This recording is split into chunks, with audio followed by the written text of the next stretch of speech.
اسی طرح پھر دعاز ہیں، اسلامک سائیکو تھراپی کا حصہ وہ دعاز، آگے ہم دیکھتے ہیں کیا کیا ہے۔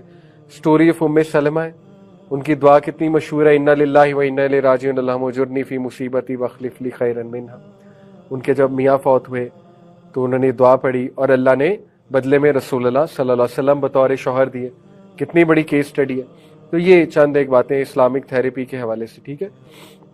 اس کے بعد ایک اور چیز، آخری چیز، TIIP ماڈل ہے، traditional Islamic integrated psychotherapy, TIIP model. اس میں قلب is the centre according to this حدیث۔ نبی صلی اللہ علیہ وسلم نے فرمایا بے شک جسم میں ایک گوشت کا ٹکڑا ہے، جو اگر صحیح ہے تو سارا جسم سب کچھ ٹھیک ہے، جو اگر خراب ہے تو سب کچھ خراب ہے، اور بے شک وہ کیا ہے؟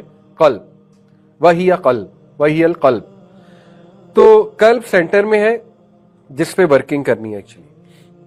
اب قلب کے ساتھ عقل بھی جڑی ہوئی ہے۔ انٹرسٹنگلی آپ کے ہارٹ میں 40,000 نیورونز ہیں جو صرف دل کے اوپر کام کرتے ہیں، ان کا تعلق دماغ کے ساتھ نہیں ہے۔ سرچ اباؤٹ اٹ، ٹھیک ہے، گوگل پہ جا کے لکھیں neurons of the heart. 40,000 neurons آپ کے دل میں ہیں، وہ صرف دل کو سوچنے پہ مجبور کرتے ہیں۔ دل کا اپنا ایک نروس سسٹم ہے، nervous system of the heart, کبھی گوگل پہ سرچ کیجیے گا۔ اینی قلب کا تعلق عقل سے بھی ہے، قلب کا تعلق نفس سے بھی ہے، قلب کا تعلق احساس ایموشن سے بھی ہے، قلب کا تعلق روح سے بھی ہے۔ سو آور سینٹر آف فوکس از قلب۔ ویسٹرن سائیکالوجی کا مسئلہ یہ ہے کہ قلب کو نکال دیا انہوں نے بیچ میں سے، اور انسان کو بس ایک ایسا ہی انہوں نے کریچر سمجھا جس کا دماغ سب کچھ ہے۔ تو اس لیے جب بھی ہم نے اپنے مسائل کو ٹھیک کرنا ہے تو سب سے پہلے قلب کا علاج کرنا ہے، ٹھیک ہے۔ اور قلب کا علاج آپ کو پتا ہے اس میں پھر بہت سی چیزیں آتی ہیں۔ مثال کے طور پہ ہم نے گناہ بھی چھوڑنا ہے۔ دیکھیں، اگر ہم نے ڈپریشن سیڈنس سے نکلنا ہے، ہم نے گناہ بھی چھوڑنا ہے، کیونکہ گناہ قلب کو افیکٹ کرتا ہے۔ ہم نے قرآن کے ساتھ بھی کنیکٹ ہونا ہے، کیا تاکہ قلب اور اسٹرینتھن ہو۔ ہم نے قرآن یاد کرنا ہے تاکہ قلب میں قرآن آئے، ٹھیک ہے، قرآن کی تلاوت سننی تاکہ قلب میں قرآن آئے۔ اسی طرح ہم نے جو ہے وہ اپنی عقل کو بھی قلب کے ساتھ جو ہے وہ جوڑنا ہے۔ یعنی قلب کے ساتھ جوڑنے سے مراد ہے کہ جو اللہ کے احکامات ہیں ان کے مطابق اپنی عقل کو گورن کرنا ہے، نہ کہ ادروائز۔ کچھ لوگ عقل کے مطابق دین کو جج کرتے ہیں کہ میری عقل تو یہ کہتی ہے لہٰذا یہ کر لو، اور وہ عقل کے مطابق دین، کوئی دین کے بعد عقل کے مطابق نہ ہو تو وہ کہتے ہیں کہ یہ تو ہو ہی نہیں سکتا۔ تو دیکھیں، عقل دین کے تابع ہے، دین عقل کے تابع نہیں ہے۔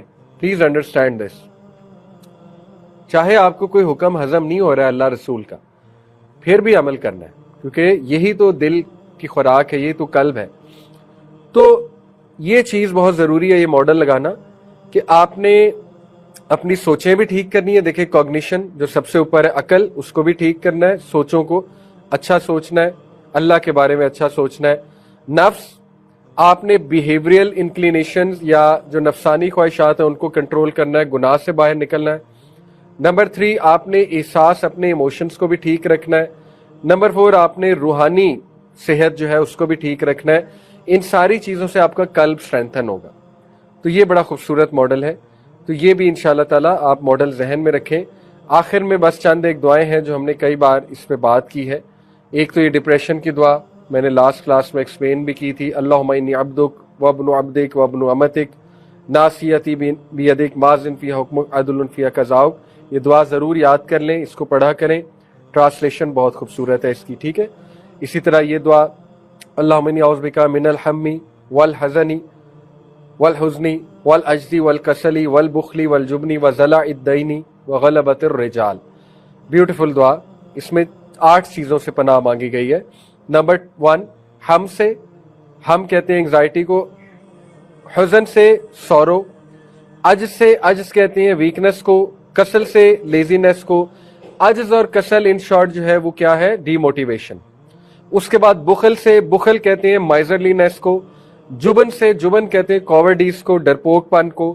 وضلع الدین، ضلع الدین سے مراد ہے قرض کے اندر ڈوب جانے سے، وغلبۃ الرجال، اور لوگوں کے غلبے سے، کہ کوئی انسان مجھ پہ حاوی ہو جائے۔ اسی طرح لا الہ الا انت سبحانک انی کنت من الظالمین، یا حی یا قیوم برحمتک استغیث۔